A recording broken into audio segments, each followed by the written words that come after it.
यह गाथा है बुंदेलखंड की उस वीर भूमि की जहाँ धरती वीरों के खून से सींची जाती थी और जहाँ शूरवीर अपनी मातृभूमि के लिए प्राण न्यौछावर करने को सदा तैयार रहते थे। यह कहानी है उसी भूमि पर जन्मे दो महाबलियों की, जिनके नाम से दुश्मनों के दिल में खौफ पसर जाता था। वे थे आल्हा और उदल। इनकी वीरता का गान आज भी बुंदेलखंड की हवाओं में गूंजता है। यह वह काल था जब दिल्ली की गद्दी पर महाराज पृथ्वीराज चौहान का राज्य था। चारों ओर के कई छोटे बड़े राजाओं ने उनकी अधीनता स्वीकार कर ली थी, लेकिन कन्नौज के राजा जयचंद और कालिंजर के चंदेल नरेश राजा परमाल ने पृथ्वीराज चौहान के सामने अपना सिर नहीं झुकाया था। करीब 1140 ईस्वी के आसपास राजा परमाल का विवाह उरई के राजा वासुदेव की पुत्री मल्हना से हुआ। मल्हना की दो छोटी बहनें देवलदे और तिलका थीं, जिनका विवाह राजा परमाल के दो वीर भाई जैसे सेनापति दक्षराज और वत्सराज के साथ संपन्न हुआ। इस विवाह से रानी मल्हना इतनी प्रसन्न हुई कि उन्होंने देवलदे और दक्षराज के लिए दहपुरवा में और तिलका और वत्सराज के लिए सिरसा में शानदार महलों का निर्माण करवाया। इसी दौरान राजा परमाल ने महोबा को अपनी राजधानी घोषित किया और चंदेल राज्य को एक नई पहचान दी। उसी पुण्य भूमि पर लगभग एक ही समय में 5 वीर योद्धाओं ने जन्म लिया, जिन्हें महोबा के पंचवीर के नाम से जाना गया। इनमें महारानी मल्हना की कोख से जन्मे राजकुमार का नाम ब्रह्म कुमार रखा गया। वहीं राजपुरोहित के घर एक वीर बालक ढेबा का जन्म हुआ। ढेबा न केवल एक वीर योद्धा था, बल्कि ज्योतिष में भी निपुण था। बुंदेलखंड में आज भी ये गीत गाए जाते हैं। मीत विपत्तियां के ढेबा है, ऐसो मीत मिलन को नाही। इसका अर्थ है कि विपत्ति के सच्चे साथी ढेबा है और ढेबा जैसे मित्र आसानी से नहीं मिलते। ढेबा को विपत्ति का साथी कहा गया है, जिसने हर मुश्किल घड़ी में अपने मित्रों का साथ निभाया। वहीं सिरसा में तिलका ने मलखान नामक एक पुत्र को जन्म दिया। कहते हैं कि मलखान का शरीर वज्र के समान कठोर था और युद्ध भूमि में वह अपने स्थान पर अडिग रहकर शत्रुओं का सामना करता था। उनके लिए लोक गीतों में ऐसा कहा गया है, पांव पिछाड़ी दैन न जाने, जंघा टैक लड़े मलखान। इसका मतलब है कि मलखान युद्ध में कभी पीछे नहीं हटते थे और अपनी जांघों को टेक कर लड़ते थे। इधर दहपुरवा में देवलदे ने भी एक पुत्र को जन्म दिया, जिसका नाम आल्हा रखा गया। आल्हा के जन्म के बाद देवलदे एक बार फिर गर्भवती हुई, लेकिन उसी समय मांडवगढ़ के राजा बघेल ने महोबा पर आक्रमण कर दिया। इस आक्रमण के लिए कोई तैयार नहीं था। राजा बघेल ने चंदेल नरेश राजा परमाल के साढ़ू भाई दक्षराज और वत्सराज को बंदी बनाकर मांडवगढ़ ले गया। उसकी क्रूरता यहीं खत्म नहीं हुई। उसने उन दोनों भाइयों का वध कर उनके सिरों को बरगद के पेड़ पर लटका दिया। आज भी लोक गाथाओं में इसे गाया जाता है। टंगी खपड़ियां है बरगद पर, बरखा सहे शीत और घाम, और आधी रतियां की बेला में पुकार लेती है आल्हा को नाम। राजा परमाल के साढ़ू की मृत्यु के कुछ ही महीनों बाद उदल का जन्म हुआ। आज भी लोग अपने लोक गीतों में कहते हैं, जा दिन जन्म भवा उदल के, धरती ढंसी 2.5 हाथ। मतलब जिस दिन उदल ने जन्म लिया, धरती उनकी ताकत से 2.5 हाथ ढंस गई। लेकिन उनकी माता देवलदे इस प्रसव के बाद बहुत व्यथित और दुखी थीं। वह अपने पति की मृत्यु का कारण उदल को मान रही थी, क्योंकि उनके पति की मृत्यु उदल के पेट में आने के 3 महीने बाद ही हो गई थी। देवलदे ने उदल को अपनी गोद में लेने से मना कर दिया। उन्होंने कहा, यह मेरे कुल का नाशक है। यह सुनकर मल्हना ने देवलदे को समझाने की कोशिश की और बोली, एक माँ होकर तुम अपने बेटे को ऐसे कैसे कह सकती हो? इस बालक का इसमें क्या दोष है कि उसके जन्म के पहले ही उसके पिता का अंत हो गया? नियति ने इसे कठिन राहों के लिए चुना है, लेकिन यह बालक हमारे कुल की शान को बढ़ाएगा और अपने पिता की मृत्यु का प्रतिशोध अवश्य लेगा। फिर भी देवलदे ने उदल को स्वीकार नहीं किया, जिसके बाद मल्हना ने उदल को अपनी गोद में लिया और कहा, आज से मैं इसकी माँ हूँ। कहते हैं धर्म की माता है मल्हने, जो उदल को लियो बचाए। कुछ समय बाद राजा परमाल ने महोबा के 5 वीर आल्हा, उदल, मलखान, ब्रह्म और ढेबा को एक साथ शिक्षा दी और उन्हें शस्त्र और रण कौशल सिखाया। ये सभी अपनी किशोरावस्था में पहुँचते ही पूरे राज्य में अपनी बहादुरी के लिए प्रसिद्ध हो गए। इन 5 में से उदल के शौर्य से राजा परमाल बहुत प्रभावित हुए। एक दिन राज दरबार में उदल की बहादुरी की चर्चा हो रही थी कि तभी आल्हा और उदल के मामा माहिल, ये नाम याद रखिएगा, ये शकुनी मामा से भी एक लेवल ऊपर के मामा हैं, दरबार में पहुँचे। माहिल ने उदल की वीरता का मजाक उड़ाते हुए कहा, क्षमा करें महाराज, उदल तो एक साधारण सिपाही है। अगर उसमें इतनी वीरता होती तो मांडवगढ़ में उसके पिता का सिर यूं लटकता न होता। माहिल ने वह बात बोल दी जो राजा परमाल इन 5 से छिपा कर रख रहे थे। माहिल ने राजा परमाल के सामने एक चुनौती रखी और कहा, महाराज, अगर उदल सच में वीर है तो वह मांडवगढ़ जाकर अपने पिता और चाचा के सिर को वापस लाए और उनका सम्मान पूर्वक अंतिम संस्कार करे, क्योंकि बाप का बैरी जो न मारे ओकर मांस गिद्ध ना खाए। मतलब जो अपने पिता के हत्यारे का बदला नहीं ले सकता, उसका मांस तो गिद्ध भी नहीं खाते। यह सुनते ही पूरे दरबार में सन्नाटा छा गया। राजा परमाल माहिल को शांत करना चाहते थे ताकि यह बात उदल तक न पहुंचे, लेकिन किस्मत ने खुद उदल को यह चुनौती सुनने के लिए वहां ला खड़ा किया। तभी राजा परमाल ने माहिल को कहा, आखिर तुम चाहते क्या हो कि प्रतिशोध की आग में इनका सिर भी वहीं टंगे मिले? तभी उदल ने दरबार में प्रवेश किया और पूछा, किस बात की चर्चा चल रही है महाराज? माहिल ने उदल को देखा और कहा, प्यारे भांजे, मांडवगढ़ में तुम्हारे किसी अपने की खोपड़ी टंगी है। अब तुम अपनी माँ से जाकर पूछो कि आखिर वह खोपड़ी किसकी है। अब वह सच जिसे राजा परमाल छिपा कर रखना चाहते थे उदल के सामने आ चुका था। ये सुनते ही उदल दरबार छोड़कर तुरंत अपनी माँ देवलद्दे के पास गए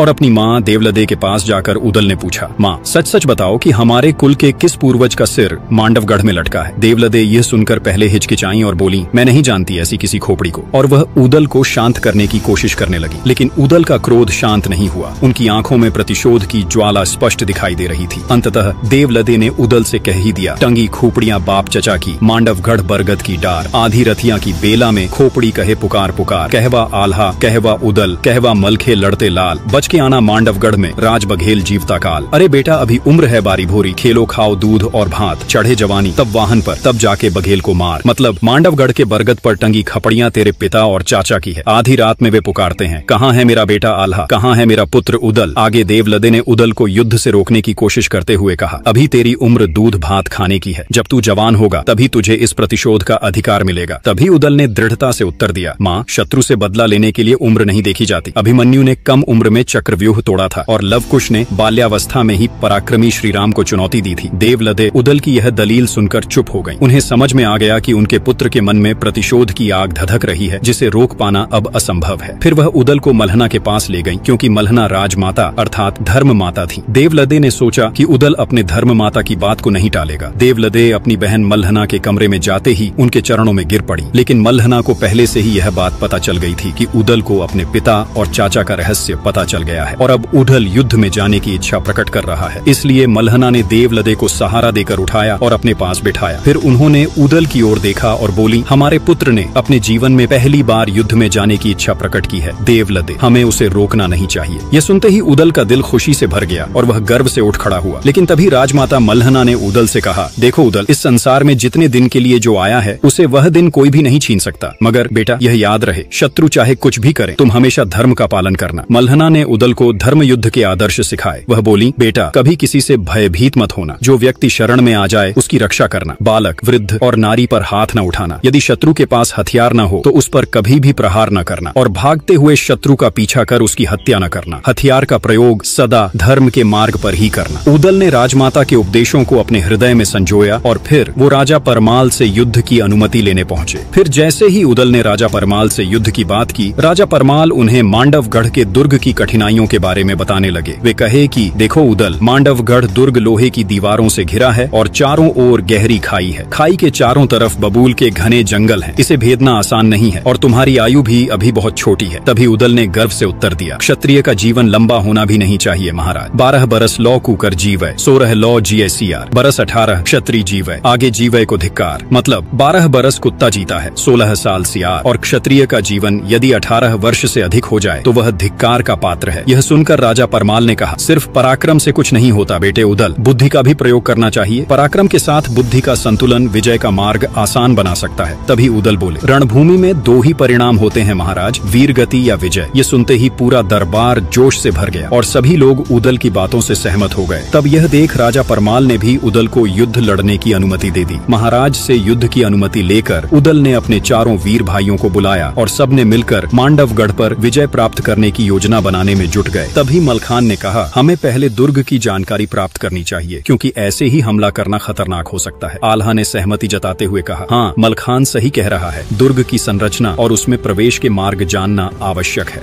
ब्रह्मा ने अपनी बात रखते हुए कहा, अगर हम दुर्ग में किसी को अपने पक्ष में कर सकें तो हमारा कार्य सरल हो सकता है। ढेबा ने उनके प्रस्ताव को समझते हुए कहा, दुर्ग के किसी सैनिक को अपने पक्ष में करना जोखिम भरा हो सकता है। क्या होगा अगर उसने हमारे साथ धोखा कर दिया तो? इन चर्चाओं के बाद सभी ने यह निर्णय लिया कि वे योगी का वेश धारण करेंगे और दुर्ग में प्रवेश करेंगे। 5 भाइयों ने योगी का रूप धारण किया और अपनी माताओं से मिलने गए। योगी के वेश में होने के कारण उनकी माताएं भी उन्हें पहचान नहीं पाईं। उन्होंने इन्हें साधारण योगी ही समझा। इस बीच महोबा के दरबार में राजा परमाल ने आल्हा को महोबा के सेनापति के रूप में चुना। पूरे दरबार में सेनापति आल्हा की जय के नारों से गूंज उठी। तब राजा परमाल ने महोबा के वीरों को उनके घोड़े सौंपे। आल्हा को किलिया, ब्रह्मा को हरनागर, ढेबा को मनोरथ, उदल को बुला नाम का घोड़ा दिया गया और वहीं मलखान को कबूतरी नाम का घोड़ी दिया गया। महोबा की सेना ने युद्ध की पूरी तैयारी कर मांडवगढ़ की ओर कूच किया। मांडवगढ़ के दुर्ग के पास बबूल के घने जंगलों में सेना ने पड़ाव डाला। उस दिन सेना का नेतृत्व ब्रह्म कुमार को सौंपा गया, जबकि बाकी चारों वीर उदल, आल्हा, मलखान और ढेबा योगी का वेश धारण कर दुर्ग में प्रवेश करने की योजना बनाने लगे। योगी का भेष होने के कारण कोई उन्हें शक की नजर से नहीं देख रहा था। थोड़े ही समय समय में वे किले के मुख्य द्वार तक पहुंच गए। वहां तैनात द्वारपाल ने उन्हें रोकते हुए पूछा, आप लोग कौन हैं और यहाँ क्यों आए हैं? आल्हा ने शांत स्वर में उत्तर दिया,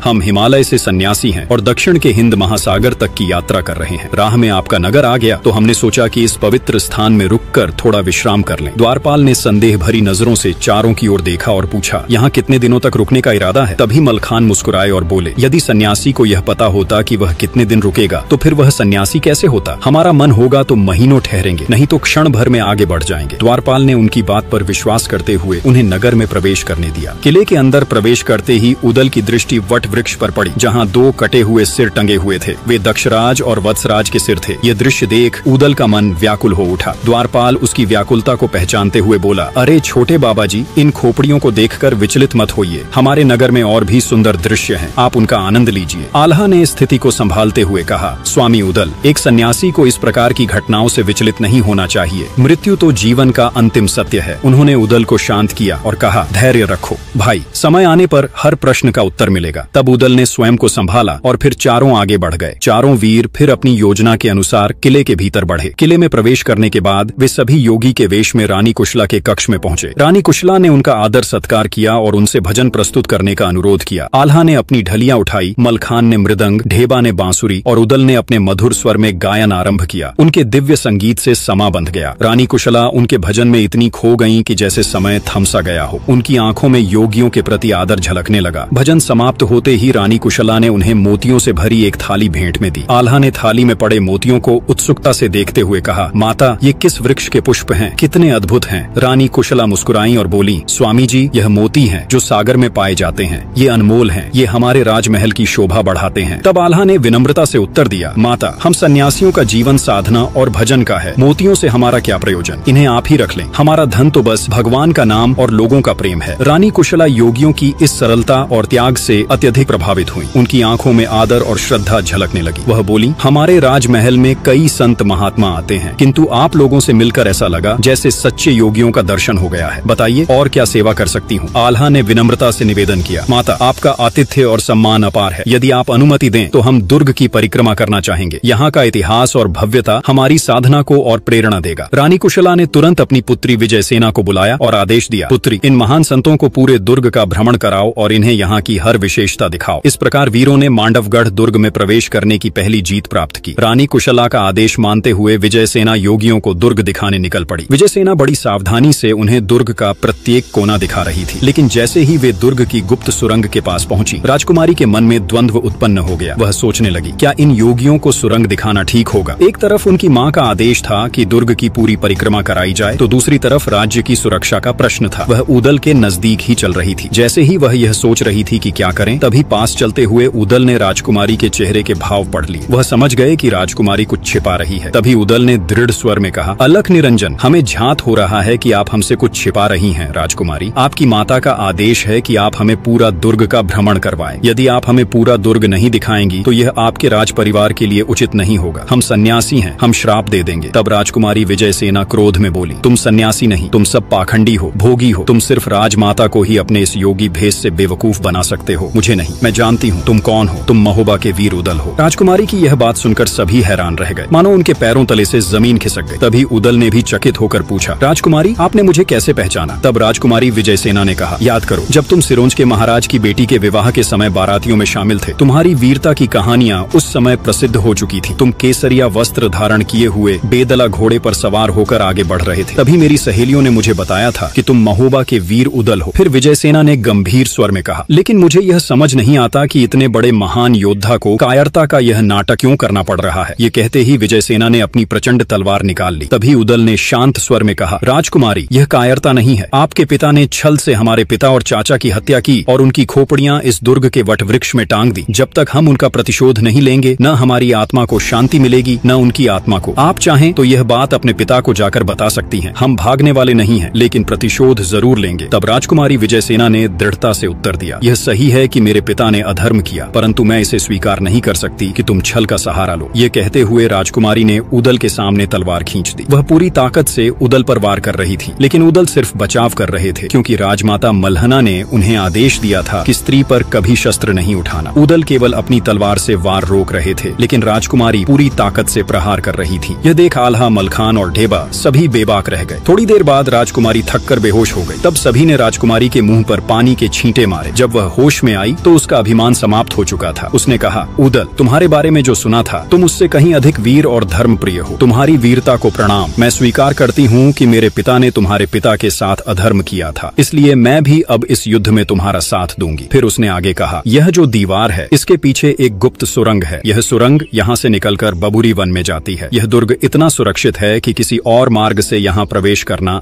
लगभग असंभव है, लेकिन इस सुरंग का दूसरा मुंह बबुरी वन में खुलता है, जहाँ से तुम लोग दुर्ग में प्रवेश कर सकते हो। यह रहस्य जानते ही महोबा की सेना सुबह तड़के ही मांडवगढ़ पर आक्रमण कर दी। यह खबर जैसे ही मांडवगढ़ पहुंची, वहाँ हड़कंप मच गया। राजा बघेल राज जंबे ने अपने 2 शूरवीर पुत्रों राय करंगा और सूरज को बुलाया। वे दोनों अपने समय के सबसे बहादुर योद्धाओं में गिने जाते थे। अपने पुत्रों के सामने राजा ने कहा, अब दुर्ग की रक्षा का भार तुम दोनों पर है। मैं जानता हूँ तुम दोनों इस युद्ध को जीतकर हमारे राज्य का सम्मान बनाए रखोगे। तब राय करंगा और सूरज ने अपने पिता को आश्वासन दिया, पिताजी, हम आपकी आशा को कभी टूटने नहीं देंगे। मांडवगढ़ का किला सुरक्षित रहेगा, चाहे इसके लिए हमें अपने प्राणों की आहुति ही क्यों न देनी पड़े। उधर महोबा की सेना के सेनापति आल्हा ने अपनी सेना को संगठित किया। उन्होंने पंचव्यूह नामक एक विशेष रणनीति बनाई, जिसमें सबसे आगे की सेना का नेतृत्व आल्हा स्वयं कर रहे थे। बाएं छोर की सेना की कमान ढेबा के हाथों में थी और पीछे के हिस्से की जिम्मेदारी मलखान पर थी। व्यूह के मध्य में ब्रह्मा घोड़े पर सवार होकर संचालन कर रहे थे। जैसे ही दोनों सेनाएं मांडवगढ़ के दुर्ग के पास पहुंची, राय करंगा ने आल्हा को ललकारा। उसने कहा, आल्हा, तुम्हारी औकात नहीं है मुझसे लड़ने की। तुम्हारा भी वही हाल होगा जो तुम्हारे पिता और चाचा का हुआ था। जिस पेड़ पर उनकी खोपड़ी टंगी है, वहीं तुम्हारी खोपड़ी भी टांगी जाएगी। इस पर आल्हा ने गरजते हुए जवाब दिया, राय करंगा, मेरे पिता और चाचा को अधर्म के युद्ध में मारकर तुम्हारे पिता ने अन्याय किया था। अगर आज तुम अपने पिता का सिर मेरे सामने रख दो तो मैं तुम्हारी जान बख्श दूंगा, अन्यथा युद्ध भूमि में आज मरने के लिए तैयार हो जाओ। इसके बाद युद्ध शुरू हो गया। तलवारें टकराने लगीं, घोड़ों की टापों से धरती गूंज उठी और दोनों सेनाओं के योद्धा एक दूसरे पर टूट पड़े। राय करंगा ने चालाकी से आल्हा की आंखों में धूल झोंककर हमला करने की कोशिश की, लेकिन आल्हा की सतर्कता के सामने उसकी यह चाल विफल रही। इसके बाद राय करंगा ने आगे बढ़कर ऊदल पर भाला फेंका। भाला ऊदल को चीर देता। अगर ऊदल का घोड़ा बैदुल उस समय अपनी चाल नहीं बदलता, भाला ऊदल के पास से गुजरता हुआ धरती में धंस गया। आज भी लोकगीतों में कहा जाता है, ए गज भर धरती चीरत फारत, भाला धरती गया समाये। धन्य धन्य है घोड़ बैदुला जो स्वामी को लियो बचाए। इस घटना से राय करंगा अचंभित हो गया। वह क्रोध के मारे लाल हो गया और तलवार लेकर ऊदल पर टूट पड़ा। इसके बाद ऊदल राय करंगा पर गरजते हुए टूट पड़ा। ऊदल बोले कि पहली वाणी में बोलत नहीं, दूजी में नहीं करते रार, और तीजी वाणी में छोड़त नहीं, मुंह में ठूंस देई तलवार। ऊदल ने अपनी तलवार से पहला वार किया और राय करंगा पहले ही वार में घायल होकर गिर पड़ा। वह घायल अवस्था में युद्ध भूमि छोड़कर भागने लगा। इस घटना से मांडवगढ़ की सेना का मनोबल टूटने लगा। तभी राय करंगा के छोटे भाई सूरज ने सेना की बागडोर संभाली और आल्हा को ललकारते हुए कहा, आल्हा, इतने सैनिकों की जान गंवाने से क्या फायदा, आओ हम दोनों द्वंद्व युद्ध करें। इस युद्ध का फैसला हमारी ही लड़ाई से हो जाएगा। तभी आल्हा ने जवाब दिया, अगर मैं तुमसे लड़ूंगा तो दुनिया कहेगी कि आल्हा ने एक बच्चे को हराया। तुम्हारे लिए तो मेरा भाई ऊदल ही काफी है। आल्हा के आदेश पर ऊदल सूरज से द्वंद्व युद्ध के लिए तैयार हो गया। दोनों ने तलवारें निकाल ली और एक दूसरे पर जोरदार वार करने लगे। उनकी लड़ाई इतनी तीव्र थी कि तलवारों की टकराहट से आग की चिंगारियां निकल रही थीं। दोनों वीर अपनी पूरी शक्ति और कौशल के साथ युद्ध कर रहे थे। यह घमासान लड़ाई शाम तक चलती रही। सूरज ढलने के बाद आल्हा ने युद्ध रोकने का आदेश दिया। उन्होंने कहा, युद्ध में वीरता महत्वपूर्ण है, लेकिन सूरज ढलने के बाद योद्धाओं का युद्ध धर्म के विरुद्ध है। तब दोनों सेनाएं अपने अपने शिविरों में लौट गईं। आज का युद्ध बिना किसी निर्णायक नतीजे के समाप्त हो गया। फिर अगले दिन सूरज की पहली किरण जैसे ही क्षितिज पर फैली, युद्ध का बिगुल फिर से बज उठा। मांडवगढ़ की विशाल सेना अपने सेनापति राय करंगा के नेतृत्व में पूरी तरह तैयार थी। राय करंगा अब पूरी तरह स्वस्थ हो चुका था और उसने सेना की बागडोर फिर से अपने हाथ में ले ली थी। दूसरी ओर महोबा के रणबांकुरे आल्हा, उदल, मलखान, ढेबा और ब्रह्मा पूरी वीरता के साथ अपने मोर्चे पर डटे थे। युद्ध आरंभ होते ही तलवारें म्यान से निकल पड़ी और दोनों सेनाओं ने गर्जना करते हुए एक दूसरे पर धावा बोल दिया। हर तरफ खून की धाराएं बहने लगी और भूमि रक्त से लाल हो गई। आज भी लोक गीतों में यह प्रसिद्ध है, भुजा बहादुर फड़कन लागे, नाचन लगे मुच्छ के बाल, कट कट मुंड गिरे खेतन में, उठ उठ रुंड करे तकरार। वीरता और बलिदान का नृत्य युद्ध भूमि पर अपने चरम पर था। योद्धाओं की भुजाएं तलवारें चलाते हुए थकने का नाम नहीं ले रही थी। दोनों सेनाओं के बीच लड़ाई जारी थी, लेकिन जीत किसी की ओर झुकती नहीं दिख रही थी। तब आल्हा ने उद्दल को रायकरंगा के सामने जाकर लड़ने का आदेश दिया। उद्दल ने जैसे ही रणभूमि में कदम बढ़ाया, रायकरंगा यह देख चकित रह गया, क्योंकि पिछले दिन वह उद्दल के एक ही वार से घायल होकर युद्ध मैदान छोड़कर भाग गया था। आज उसने अपनी तलवार खींचते हुए गरज कर कहा, आजा उद्दल, आज तेरा अंत निश्चित है। रायकरंगा अपनी तलवार के प्रहारों से उद्दल पर लगातार हमला करता रहा, लेकिन उद्दल उसकी हर चालाकी को समझ चुका था। वह रायकरंगा को किसी भी हाल में थका देना चाहता था। उद्दल उसकी हर चाल को बड़ी चतुराई से विफल करते हुए खुद को बचाता रहा। जैसे ही रायकरंगा धीमा पड़ने लगा, उद्दल ने अपनी तलवार से एक जोरदार वार किया और रायकरंगा का सिर उसके धड़ से अलग कर दिया। रायकरंगा की मृत्यु ने मांडवगढ़ की सेना का मनोबल तोड़ दिया। वे रणभूमि छोड़कर भागने लगे। सूरज ढलने को था, लेकिन उस दिन का निर्णायक पल शाम से पहले ही बीत चुका था। महोबा की सेना ने उस रात अपने विजय का जय घोष किया, लेकिन आल्हा और उद्दल से ईर्ष्या करने वाला उनका मामा माहिल युद्ध की झूठी खबरों के साथ राजा परमाल के दरबार में पहुंच गया। वहां उसने झूठी अफवाह फैला दी कि आल्हा और उद्दल युद्ध में मारे जा चुके हैं, उनके सिरों को काटकर फेंक दिए गया है। यह सुनते ही देवलदे और मल्हना शोक में डूब गई। पूरा महल शोकाकुल हो गया। तभी एक दूत महल में प्रवेश कर रायकरंगा का कटा हुआ सिर थाली में रखकर राजा परमाल के सामने प्रस्तुत किया। यह देखते ही माहिल का झूठ पकड़ा गया। तब माहिल डर कर महल से भाग गया। उसका षड्यंत्र एक बार फिर सफल नहीं हो पाया। इधर अगले ही दिन महोबा की सेना ने मांडवगढ़ के किले पर फिर से हमला कर दिया। उस दिन राजा जंबे ने अपने सेनापति सूरज को युद्ध में भेजा, लेकिन सूरज युद्ध की पहली घड़ी में ही मलखान के हाथों मारा गया। अब महोबा की सेना को रोकने वाला कोई नहीं था। तब महोबा की सेना ने किले को चारों तरफ से घेर लिया। यह खबर मिलते ही राजा जंबे भयभीत हो उठा। उसने सहजो जोगिन को बुलाया। सहजो जोगिन, जो काली शक्तियों की उपासक और तंत्र मंत्र की ज्ञानी थी, राजा जंबे के सामने उपस्थित हुई। राजा ने कहा, जोगिन, कुछ ऐसा करो कि यह युद्ध बिना मैं लड़े ही जीत जाऊं। सहजो ने राजा जंबे को आश्वासन दिया और बोली, महाराज, मेरी सिद्धियों के सामने कोई वीर टिक नहीं सकता, और यह तो केवल छोटे बालक हैं। ऐसा कहा जाता है कि सहजो ने अपनी तंत्र शक्तियों से उद्दल को भेड़ में बदल दिया और उसे गुरु झिलमिल की मढ़ी में बांध दिया। उद्दल के गायब होने पर आल्हा चिंतित हो गए। उन्होंने उसकी खोज में अपने लोगों को भेजा, लेकिन कोई भी उद्दल का पता नहीं लगा सका। तभी बाबा गोरखनाथ ने अपनी दिव्य दृष्टि से आल्हा को पूरी घटना के बारे में बताया। गुरु गोरखनाथ के कहने पर आल्हा ने मलखान और ब्रह्मा को गुरु झिलमिल की कुटिया में भेजा। दोनों ने वहाँ योगियों का भेष धारण किया और भजन गाना शुरू कर दिया। उनके मधुर स्वरों से प्रसन्न होकर गुरु झिलमिल ने कहा, वरदान मांगो वत्स। तभी ब्रह्मा ने निवेदन किया, गुरुदेव, सहजो जोगिन ने हमारे भाई उद्दल को भेड़ बना दिया है और उसे आपकी मढ़ी में बांध दिया है। कृपया उसे उसकी असली अवस्था में लौटा दें। गुरु झिलमिल ने हंसते हुए कहा, बस इतनी सी बात। फिर उन्होंने अपनी सिद्धियों का प्रयोग किया और उद्दल को फिर से मनुष्य बना दिया। अब उद्दल के लौटते ही महोबा की सेना ने मांडवगढ़ के किले पर जोरदार हमला कर दिया। किले का मुख्य द्वार तोड़ दिया गया। महोबा के रणबांकुरों ने दुर्ग के हर कोने में दुश्मन सेना का सफाया कर दिया, लेकिन जब वे महल के अंदर पहुंचे तो राजा जंबे कहीं दिखाई नहीं दिए।